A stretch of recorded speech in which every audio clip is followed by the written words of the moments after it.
Casa del cementerio empapada, no solo por la pena sino por la fría lluvia de aquel febrero en la costa valenciana.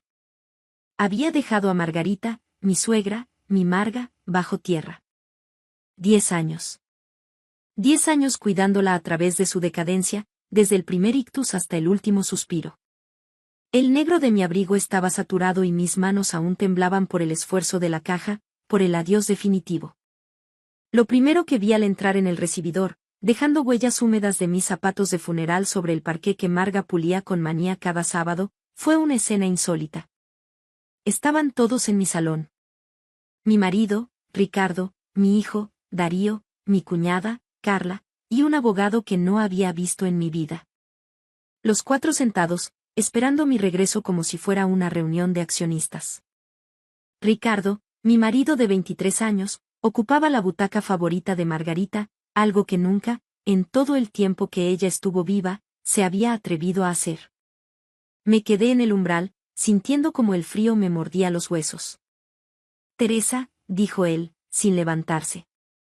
Su tono era plano, inexpresivo. Tenemos que hablar.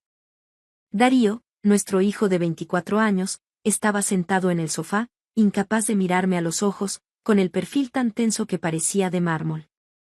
Carla, la hermana menor de Ricardo, se sentaba a su lado.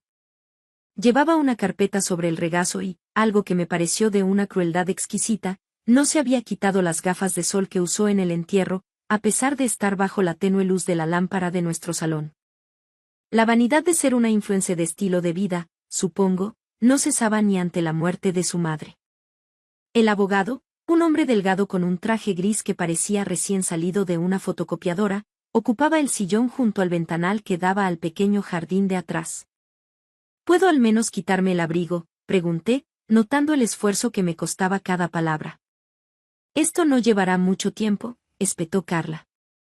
Su voz, siempre tan aguda, sonaba más fría que la lluvia de la calle.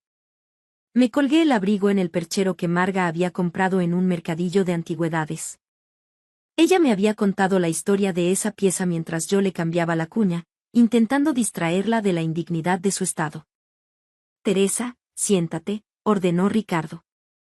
Había algo en su voz que no reconocí. Una autoridad helada, ajena a nuestro matrimonio. Me senté en el puff, el único asiento que quedaba libre en mi propia casa. Carla abrió la carpeta con un chasquido seco que resonó en el silencio. Encontré el testamento de mamá, anunció. Estaba en su dormitorio, en el cajón de las mesillas donde guardaba sus medicamentos. Sentí como se me encogía el pecho. Marga y yo habíamos hablado de ese testamento muchas veces a altas horas de la noche, cuando yo me quedaba a su lado después de que Ricardo se fuera a dormir, después de que Carla dejara de contestar sus llamadas y después de que Darío se mudara y nos visitara una vez al mes, con suerte. Le dejó la casa a Ricardo, continuó Carla, deslizando el dedo por la página. Junto con todos sus ahorros, que ascienden a unos 450.000 euros. La habitación pareció inclinarse ligeramente. Me aferré al borde del puff para no caer. ¿450.000 euros? Todo el dinero de Marga, la pensión, los ahorros de toda una vida. Carla levantó la vista. Las gafas de sol, absurdas en el interior, reflejaban mi propio rostro pálido. ¿Y para ti, Teresa?, preguntó. Te dejó 4.500 euros por tus servicios. Por mis servicios. 10 años de servicios. 10 años despertando cada 3 horas para girarla y evitarle las úlceras por presión. 10 años triturando su comida y alimentándola por sonda. 10 años bañándola, vistiéndola, controlando su medicación, llevándola a cada consulta en el Hospital Universitario y Politécnico La Fe de Valencia, sentada a su lado durante la quimioterapia, la radioterapia, y los últimos días de cuidados paliativos, cuando cada respiración era una batalla. 4.500 euros. Eso no es posible, dije en voz baja. Marga me dijo. Mamá estaba tomando mucha medicación, me interrumpió Ricardo. No siempre tenía las cosas claras. Si las tenía claras, repliqué. Las tenía muy claras. Me dijo que la casa sería mía. Dijo que era lo justo después de todo. ¿No hay nada sobre ti en el testamento?, Excepto esos 4.500 euros, dijo Carla, dando un golpecito al papel. Está todo aquí, en blanco y negro. El abogado se aclaró la garganta, una formalidad innecesaria. Señora Vidal, soy Alberto Pérez. Me han solicitado para atestiguar la lectura de este testamento y para informarle que tiene un plazo de 48 horas para desalojar la propiedad. 48 horas. Miré a mi hijo. Darío. Él clavó la vista en sus manos. Papá dice que es lo que la abuela quería. Tu padre no la visitó durante 6 meses antes de que muriera, me oí decir. Ni tampoco tu tía. ¿Dónde estabais todos cuando ella lloraba a las 3 de la mañana por un dolor insoportable? ¿Dónde estabais cuando no recordaba su propio nombre? ¿Dónde, Darío? Teresa, Ricardo se puso de pie. Me pareció más alto de lo que recordaba. O tal vez yo me había encogido. Esto es lo que quería mi madre. Recibirás tus 4.500 euros. Darío se queda con nosotros. Tienes que hacer tus maletas y marcharte. Con nosotros. Dijo con nosotros. Como si Darío y Carla fueran una nueva unidad familiar y yo fuera la intrusa, la sirvienta despedida. Hacer mis maletas, repetí. Tiene 48 horas, insistió el abogado. Después de eso, si no ha desalojado la propiedad voluntariamente, nos veremos obligados a iniciar un proceso de desahucio. Me levanté lentamente. Sentía las piernas como gelatina, pero no les daría el gusto de verme caer. Lo entiendo, dije. Creo que todos se sorprendieron. Quizás esperaban gritos, lágrimas, un drama. Pero de 10 años de enfermería había aprendido algo. No se puede pelear cada batalla en el momento en que ocurre. A veces, hay que esperar. Hay que evaluar. Hay que planificar. Subí las escaleras hasta el dormitorio que había compartido con Ricardo desde que cumplimos 40 años, el mismo en el que había pasado tantas noches despierto. Volví a casa del cementerio empapada, no solo por la pena sino por la fría lluvia de aquel febrero en la costa valenciana. Había dejado a Margarita, mi suegra, mi Marga, bajo tierra. 10 años. 10 años cuidándola a través de su decadencia, desde el primer ictus hasta el último suspiro. El negro de mi abrigo estaba saturado y mis manos aún temblaban por el esfuerzo de la caja, por el adiós definitivo. Lo primero que vi al entrar en el recibidor, dejando huellas húmedas de mis zapatos de funeral sobre el parqué que Marga pulía con manía cada sábado, fue una escena insólita. Estaban todos en mi salón. Mi marido, Ricardo, mi hijo, Darío, mi cuñada, Carla, y un abogado que no había visto en mi vida. Los 4 sentados, esperando mi regreso como si fuera una reunión de accionistas. Ricardo, mi marido de 23 años, ocupaba la butaca favorita de Margarita, algo que nunca, en todo el tiempo que ella estuvo viva, se había atrevido a hacer. Me quedé en el umbral, sintiendo como el frío me mordía los huesos. Teresa, dijo él, sin levantarse. Su tono era plano, inexpresivo. Tenemos que hablar. Darío, nuestro hijo de 24 años, estaba sentado en el sofá, incapaz de mirarme a los ojos, con el perfil tan tenso que parecía de mármol. Carla, la hermana menor de Ricardo, se sentaba a su lado. Llevaba una carpeta sobre el regazo y, algo que me pareció de una crueldad exquisita, no se había quitado las gafas de sol que usó en el entierro, a pesar de estar bajo la tenue luz de la lámpara de nuestro salón. La vanidad de ser una influencia de estilo de vida, supongo, no cesaba ni ante la muerte de su madre. El abogado, un hombre delgado, volvía a casa del cementerio empapada, no solo por la pena sino por la fría lluvia de aquel febrero en la costa valenciana. Había dejado a Margarita, mi suegra, mi Marga, bajo tierra. 10 años. 10 años cuidándola a través de su decadencia, desde el primer ictus hasta el último suspiro. El negro de mi abrigo estaba saturado y mis manos aún temblaban por el esfuerzo de la caja, por el adiós definitivo. Lo primero que vi al entrar en el recibidor, dejando huellas húmedas de mis zapatos de funeral sobre el parqué que Marga pulía con manía cada sábado, fue una escena insólita. Estaban todos en mi salón. Mi marido, Ricardo, mi hijo, Darío, mi cuñada, Carla, y un abogado que no había visto en mi vida. Los cuatro sentados, esperando mi regreso como si fuera una reunión de accionistas. Ricardo, mi marido de 23 años, ocupaba la butaca favorita de Margarita, algo que nunca, en todo el tiempo que ella estuvo viva, se había atrevido a hacer. Me quedé en el umbral, sintiendo como el frío me mordía los huesos. Teresa, dijo él, sin levantarse. Su tono era plano, inexpresivo. Tenemos que hablar. Darío, nuestro hijo de 24 años, estaba sentado en el sofá, incapaz de mirarme a los ojos, con el perfil tan tenso que parecía de mármol. Carla, la hermana menor de Ricardo, se sentaba a su lado. Llevaba una carpeta sobre el regazo y, algo que me pareció de una crueldad exquisita, no se había quitado las gafas de sol que usó en el entierro, a pesar de estar bajo la tenue luz de la lámpara de nuestro salón. La vanidad de ser una influencer de estilo de vida, supongo, no cesaba ni ante la muerte de su madre.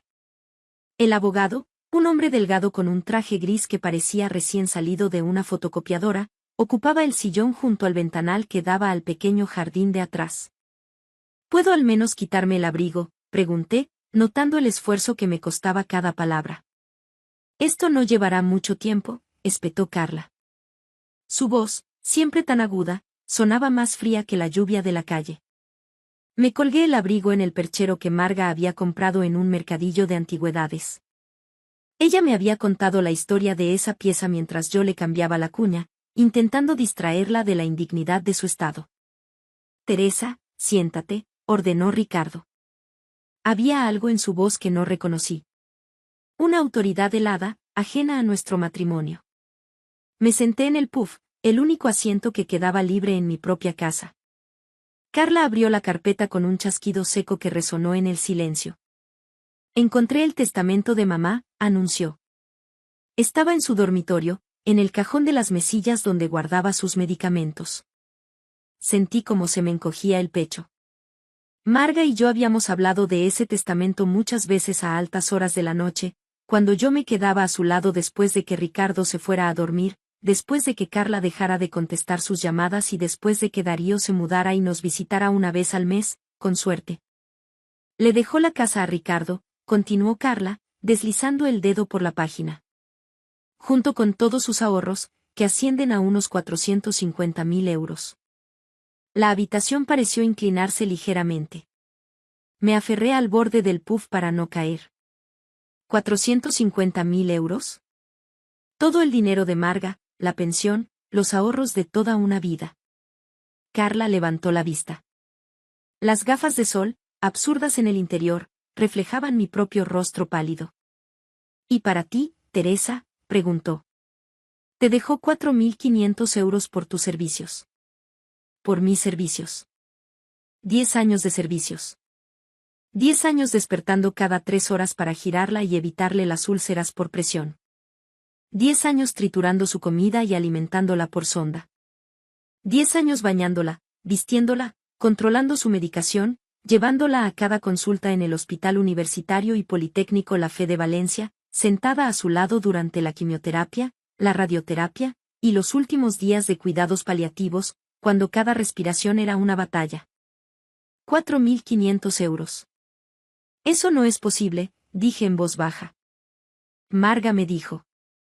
Mamá estaba tomando mucha medicación, me interrumpió Ricardo. No siempre tenía las cosas claras. Si las tenía claras, repliqué. Las tenía muy claras. Me dijo que la casa sería mía. Dijo que era lo justo después de todo. No hay nada sobre ti en el testamento, excepto esos 4.500 euros, dijo Carla, dando un golpecito al papel. Está todo aquí, en blanco y negro. El abogado se aclaró la garganta, una formalidad innecesaria. Señora Vidal, soy Alberto Pérez. Me han solicitado para atestiguar la lectura de este testamento y para informarle que tiene un plazo de 48 horas para desalojar la propiedad. 48 horas. Miré a mi hijo. Darío. Él clavó la vista en sus manos. Papá dice que es lo que la abuela quería. Tu padre no la visitó durante 6 meses antes de que muriera, me oí decir. Ni tampoco tu tía. ¿Dónde estabais todos cuando ella lloraba a las 3 de la mañana por un dolor insoportable? ¿Dónde estabais cuando no recordaba su propio nombre? ¿Dónde, Darío? Teresa, Ricardo se puso de pie. Me pareció más alto de lo que recordaba. O tal vez yo me había encogido. Esto es lo que quería mi madre. Recibirás tus 4.500 euros. Darío se queda con nosotros. Tienes que hacer tus maletas y marcharte. Con nosotros. Dijo con nosotros. Como si Darío y Carla fueran una nueva unidad familiar y yo fuera la intrusa, la sirvienta despedida. Hacer mis maletas, repetí. Tiene 48 horas, insistió el abogado. Después de eso, si no ha desalojado la propiedad voluntariamente, nos veremos obligados a iniciar un proceso de desahucio. Me levanté lentamente. Sentía las piernas como gelatina, pero no les daría el gusto de verme caer. Lo entiendo, dije. Creo que todos se sorprendieron. Quizás esperaban gritos, lágrimas, un drama. Pero de 10 años de enfermería había aprendido algo. No se puede pelear cada batalla en el momento en que ocurre. A veces, hay que esperar. Hay que evaluar. Hay que planificar. Subí las escaleras hasta el dormitorio que había compartido con Ricardo desde que cumplimos 40 años, el mismo en el que había pasado tantas noches despierta, escuchando la respiración de Marga a través del monitor de bebé reutilizado, lista para correr a su habitación si me necesitaba. Saqué mi maleta del armario y empecé a empacar. Toda mi vida había sido la responsable, la que se casó joven e hizo que funcionara. La que puso en pausa mi propia carrera de enfermería cuando a Marga le dio el primer ictus, porque Ricardo insistió en que su madre necesitaba el cuidado de la familia, no de extraños a sueldo. Yo era la que sonreía y asentía cuando Carla llegaba 2 veces al año con regalos caros y quejas sobre lo difícil que era su vida como influencer de moda. Empaqué mis uniformes de enfermera, aunque hacía una década que no los usaba. Guardé el pequeño joyero que Marga me había regalado por mis 60 cumpleaños. Metí los álbumes de fotos que Ricardo quería tirar porque, según él, ya están digitalizados. Y luego, empaqué el sobre. El sobre que Marga me había presionado en la mano 3 días antes de morir, cuando tuvo uno de sus momentos de lucidez, cuando la neblina de morfina se levantó y me agarró la muñeca con una fuerza sorprendente. Teresa, me susurró. Mis hijos no son buenas personas. Lo sé ahora. Siento no haberlo visto antes. No digas eso, le dije, acariciándole el cabello hacia atrás. Solo están ocupados. No los defiendas, me reprendió. Siempre has defendido a todos los demás. Es hora de que alguien te proteja a ti. Sacó el sobre de debajo de su almohada. No lo abras hasta después de que me haya ido. Prométemelo. Se lo había prometido. Ahora el sobre yacía en el fondo de mi maleta, todavía sellado. Había cumplido mi palabra, incluso en el funeral, incluso cuando cada instinto me gritaba que lo abriera. Pasé las siguientes 48 horas en un lúgubre hostal Ruta del Sol, junto a la antigua carretera A4 que iba hacia Madrid. La habitación olía a tabaco y lejía, y el calefactor hacía un ruido de traqueteo que me mantuvo despierta. Utilicé los 4.500 euros que Carla había transferido a mi cuenta, aparentemente todo mi valor después de una década de devoción, para pagar 2 semanas de alojamiento y comprar algo de comida en el supermercado de descuento cercano. Al tercer día, abrí el sobre. Dentro había una llave con una etiqueta que decía Caja Banco Nacional y una nota con la caligrafía temblorosa de Marga. Teresa. Conozco a mis hijos. Me preparé para esto. Confía en mí, el verdadero testamento está en la caja. También hay una grabación de vídeo. Llama a Bernardo Winters, de Winters y Asociados. Su número está en la caja. Siento mucho que tengas que lidiar con esto. Te mereces mucho más de todos nosotros. Con amor, Marga. Me quedé sentada en la cama del hostal durante mucho tiempo, sosteniendo esa nota. Luego, llamé a Bernardo Winters.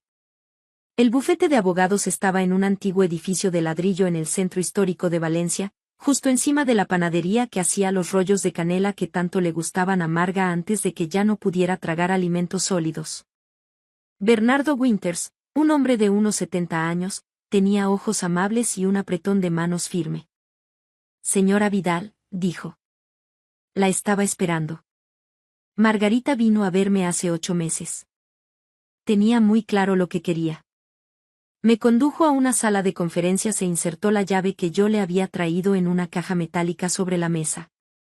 Dentro había otro sobresellado, una memoria USB y una gruesa carpeta de documentos.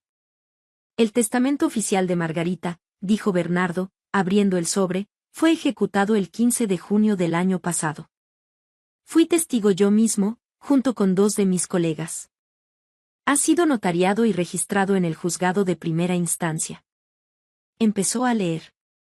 La casa era mía, no de Ricardo. Mía. 400.000 euros eran míos, no de Ricardo.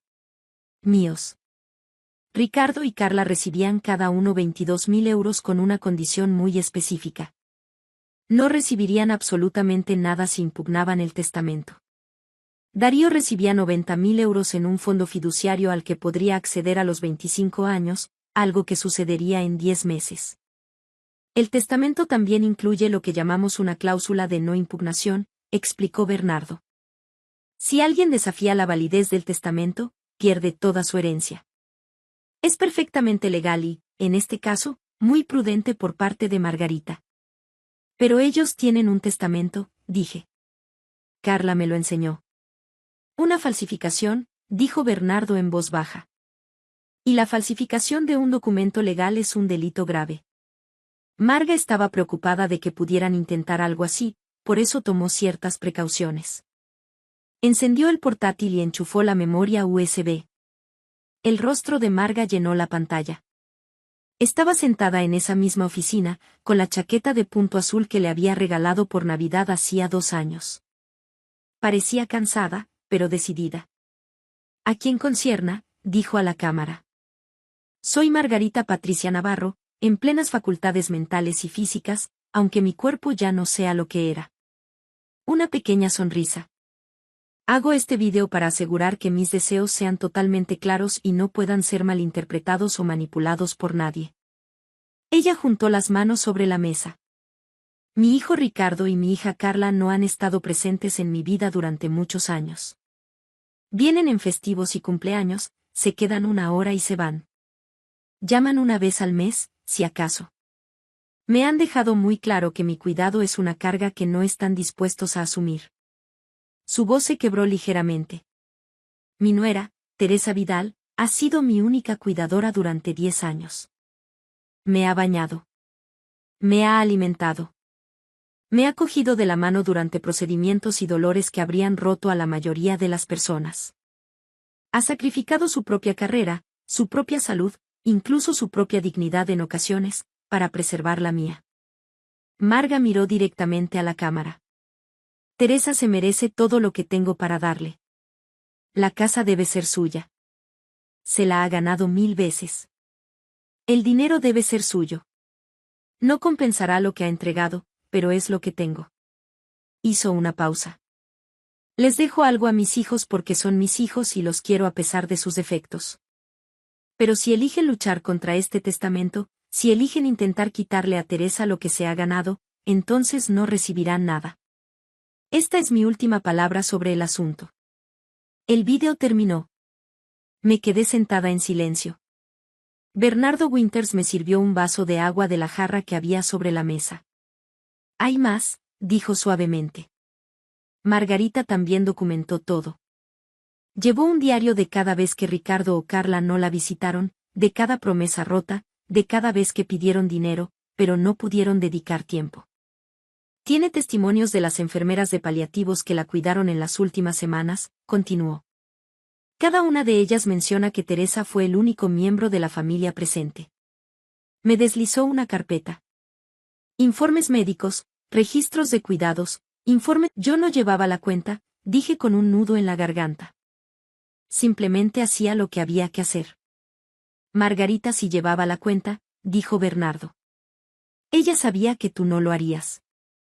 Sabía que nunca lucharías por ti misma, así que ella luchó por ti. Miré la montaña de pruebas sobre la mesa.